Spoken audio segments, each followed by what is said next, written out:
Сәлем, сіздермен бірге Жансая драма. Мен сіздерге бүгінгі шығарылымда 2022 жылы 10 лет любви к тебе атты фильмді қысқаша баяндайтын боламын. Фильмнің басында біздің басты кейіпкеріміз Вань Хань ауруханада хирург болып жұмыс жасайды. Жұмыстан соң ағасы қалыңдығымен кешкі асқа шақырады. Сол кезде қастарына ағасының досы келеді. Ағасы менің жақын досым Янси, жақында Америкадан келді деп таныстырады. Вань Хань үстел басында көп отырмай, жұмысым бар деп ертерек кетіп қалады. Содан соң Вань Ханның құрбысы Янсиге: "Сен бе Вань Ханның жүрегін жаралап 7 жылға жоғалып кеткен? Енді не үшін келдің?" деп бетіне айтып тастайды. Ертесіне қыздың жұмысына Янси іздеп келеді. "Бізге сөйлесуіміз керек" дейді. Сол кезде қыз: "Мынау менің жігітім" деп дәрігер Гуфайбайды жігітім деп таныстырады. Янси: "Жарайды онда, сендерге кедергі жасамайын" деп кетіп қалады. Осы кезде 10 жылға артқа 2011 жылға келеміз. Вань Ханды 17 жасында туған ата-анасы тауып алып үйлеріне алып келеді. Бірақ та қыздарын жоғалтып алғаннан кейін басқа қызды асырап алған екен. Сол қыз жақтырмай шу шығарған соң Вань Ханды ағасының досының үйіне уақытша тұра тұруға жібереді. Ағасы болса: "Бұл менің досым Янсидің үйі, олар қазір Америкада тұрады. Осы үйде сен уақытша тұра тұр" деп қарындасын әкеліп тастайды. Түнде қыз үйден біреудің жүргенін сезіп, бөлмесіне кірген адамның басынан вазымен қойып қалады. Ол үйдің иесі ағасының досы Янси екен. Қыз екеуі келісімге келіп бір үйге тұратын болып шешеді. Янси де мектепте Вань Ханның сыныбында оқиды екен. Ата-анасының асыранды қызының құрбылары Вань Ханға мектепте тиісіп жатады. Ал Янси болса сол бұзақы қыздардың сазайын беріп, қызды арашалап қалады. Енді екеуі үйге бірге қайтатын болды. Қыз Янсиге үй тапсырмасын жасауға көмектесіп жүрді.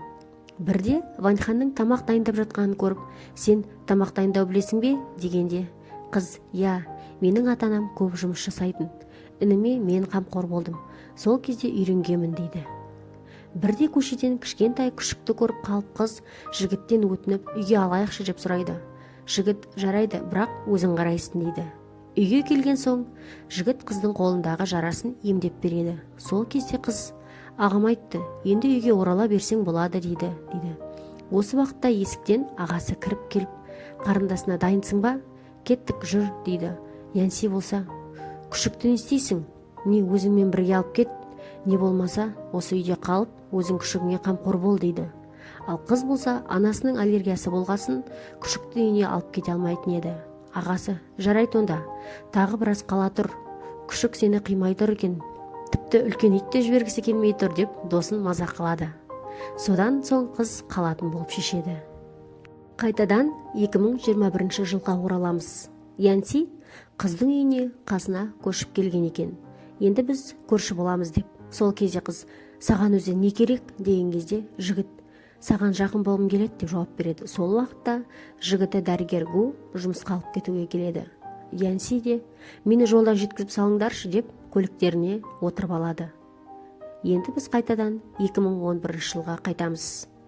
Янси мен Вань Хан екеуі бірге тұрған уақытта бір-біріне бауыр басып жақын болып кетеді.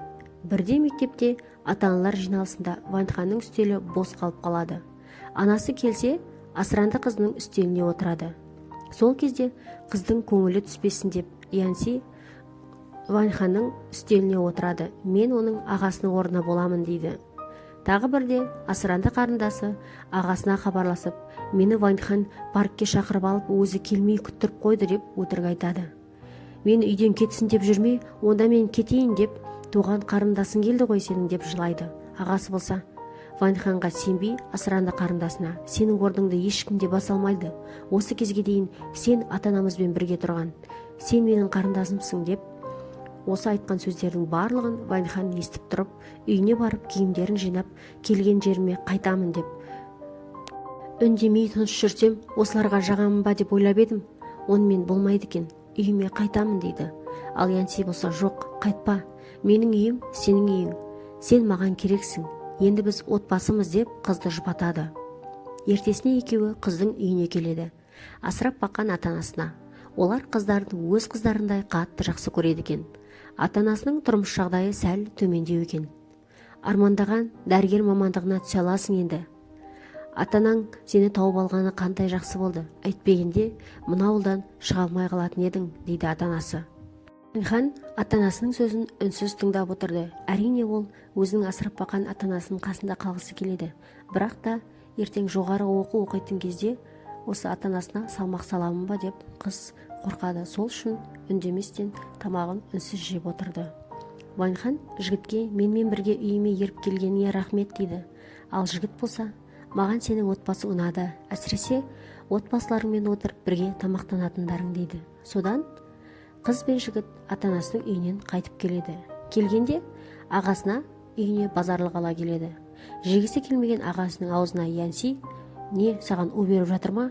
Бергенде же" деп аузына тығып тамақтандырады. Янси қызға алқа сыйға тартады.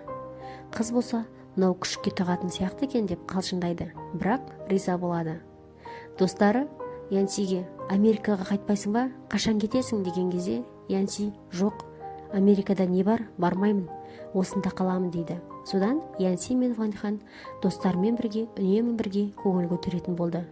Қыз бен жігіт бір-біріне одан әрі жақындай түсті. Бірде жігіт қызға: "Саған жақын болғым келеді." Ал жақын болу дегенім кездесейік дегенім дейді. Содан қыздың да жігітке деген сезімі болып, екеуі кездесе бастайды. Екеуі бақытты күндерді бастарынан кешіп жатады. Бір күні жігітке қоңырау келіп: "Янси, маған Америкаға кету керек" дейді. Ваньхан болса: "Жарайды, мен сен келгенше күтемін" деп қалады. Янси содан кетіп қалады. Ал Ваньхан болса жігіттің оралуын күтіп жүреді. Бірақ жігіт сол кеткеннен хабарсыз ұзаққа кетеді. Қыз жігіттен хабар болмаған соң өзі Америкаға барамын деп шешеді. Бірақ достары, ағасы оны тоқтатады. Янси енді қайтып оралмайды деп айтады. Ал Ваньхан болса оларға сенбейді. "Маған өзі келіп бетіме айтсын, әйтпесе сенбеймін" деп. Қыз Янсиді күн-түн демей телефонға телміріп ұзақ күтеді. Хабарласып қалама деп телефонның жанынан бір елі кетпейді. Көптен күткен қоңырау келді. "Янси, сен бе? Мені қатты қорқыттың ғой, қашан келесің?" деген кезде: "Иә, мен, кешір, бірақ мен оралмаймын" деп телефонды қоя салады. Осы сәттен бастап Ваньханның өмірінің мәні кеткендей күйге түседі. Янсисіз өмірін елестету оңайға түспейді. 2021 жылға оралсақ, Ваньхан ішімдік ішіп отырған жерінде Янси келеді. Ваньханға: "Жүр, үйге қайтайық" дегенде қыз: "Менде үй жоқ, кезінде менің үйім болды, бірақ оны сен өз қолыңмен ойрандадың. Мен әлі күнге дейін түсінбеймін, не үшін тастап кеттің? Мен саған не жазып қойдым, қандай кінәм бар еді?" Жігіт болса: "Қалай болса жасаласаң да өзің біл" деген кезде қыз: "Сенен бір өтінерім, көзіме көрінбеші, жоғалшы, кетші бар" деп қыз кетіп қалады. Далада отырған Ваньханның қасына жігіті дәрігер Гу келеді де: "Мен ол жігітті бір көргеннен сездім. Сенің оған деген жүрегіңнің бөлек соғатынын. Көрмегендей жүре бергім келді. Бірақ олай болмады. Мен саған тек бақыт тілеймін" деп қызды босатқанын сездіріп кетіп қалады. Ертесіне Ваньханның есігін бір адамдар келіп қағады. "Көршіңізді танисыз ба? Үйінен су кетіп жатыр. Біз хабарласа алмай жатырмыз" дейді.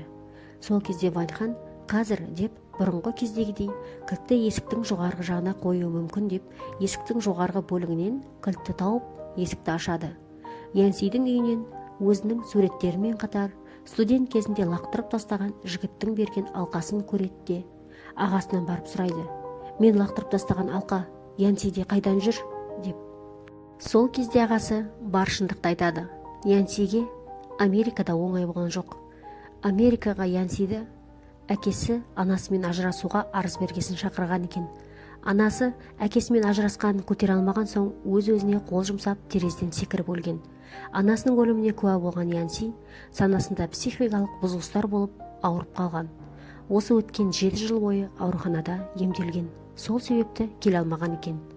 Осының барлығын естіп жағалауда мұңайып отырған қызға Янси келеді. Ваньхан болса: "Неге маған айтпадың?" дегенде Янси: "Мен ол кезде сені бақытты, өмір сыйлай алмайтын едім, сол үшін айта алмадым дейді. Ал қыз болса, маған керегі тек сенсің деп екеуі құшақтасып қосылады. Қыз Янсиден осы уақытқа дейін қалай өмір сүрдің деп сұрайды. Жігіт болса, әр жыл сайын сенің туған күніңде торт алып, сенімен тойлағандай болып отыратынмын. Сенің оқу бітірген сәтіңде бардым, бірақ саған көріне алмадым. Жаңа жылда да бардым. Сен лақтырған алқаны сол кезде өзіме алдым деп айтады. Вайнханның отбасымен бірге барлығы бақытты тамақтанып отырады. Ас бөлмеден тамақ әкелуге кеткен Янси аяқ астынан есінен танып құлап қалады. Ауруханаға апарса, Янсидің бауырынан қатерлі ісік табылғанын айтады және асқынып кеткен емі жоқ. Тек соңғы деміне дейін бақытты естеліктер қалдырсаңыздар болады, дейді дәрігер. Янси де өзінің жағдайы мәз емес екенін қыздың жанарына қарап түсінді. Сол сәттен бастап екеуі уақыттарын бірге өткізуге тырысты. Әрбір өткізген уақыттары олар үшін өте қымбат болды. Янсиден айырылатын ойлау Вайнхан үшін де оңайға соқпады. Кешке достарымен таза ауада шыққанда Янси Вайнханның ағасына: біріншіден, сенің компанияңа инвестиция жасаймын. Вайнханның атынан Вайнханның қаржылай тәуелсіз болғанын қалаймын. Екіншіден, Вайнханның туған күнін ұмытпай, әр жыл сайын тойлап жүріңдер. Және оның жүрегі нәзік, сол себепті мені айтып, есіне түсіріп жүрегін жараламаңдар, дейді. Үшіншіден, осы кезге дейін мен сенің қарындасыңа қамқор болдым. Енді сенің кезегің. Өзің қамқор бол, мен кеткеннен кейін, деп тапсырады. Оны естіген достардың көңілдері босап кетеді. Сол кеште Янси мен Вайнхан достарының қасында уақыттарын көңілді өткізеді.